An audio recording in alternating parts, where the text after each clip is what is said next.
So the question is, what is the Shekhinah, and what does it mean that God's presence rests on anyone or anything, since Hashem is ever present no matter what? And of course, this is very, very relevant to the Parsha of the week. This is the Parsha of building a Mishkan, building a dwelling place, a tabernacle for God. And what does the pasuk say? V'yasu li mikdash, make for me a holy place. V'shachanti, so I will dwell. Shekhinah comes from that word. Bisocham, in their midst. And everyone knows the famous interpretation. It doesn't say Hashem dwells in the Mishkan, but the Mishkan is a conduit for Hashem's Shekhinah to dwell in our heart and in our soul. The real Mishkan of Hashem is in you. Right? The Beis HaMikdash is a tangible symbol of that. V'shachanti b'socham.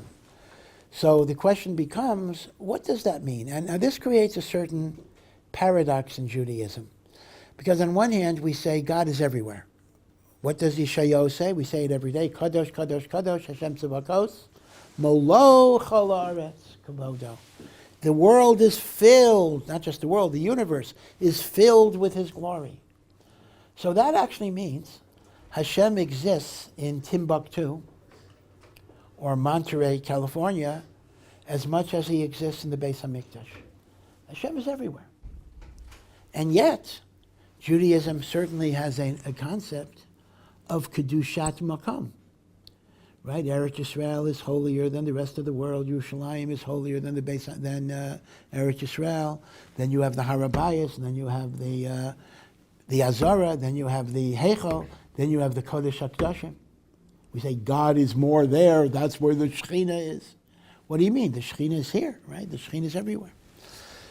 So the short answer would be that the reality of God's presence transcends time and space. God is not limited to time, and God is not limited to space. But the capacity of my soul to receive His illumination is very much affected by the situation that I'm in. An example would be a cell phone, right? There are zones that you can receive calls, and then there are dead zones.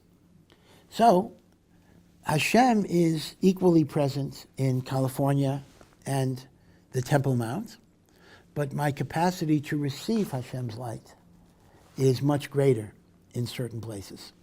And therefore the notion of Shekhinah is the resting of God's presence in a manner that the human soul is able to receive that light.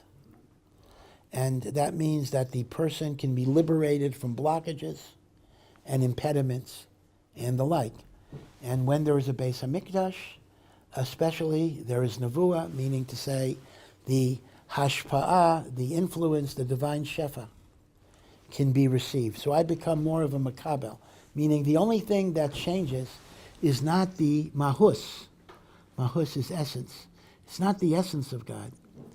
But the shinoi is mitzad hamakablim. The shinoi is from the perspective of the receiver, not the giver.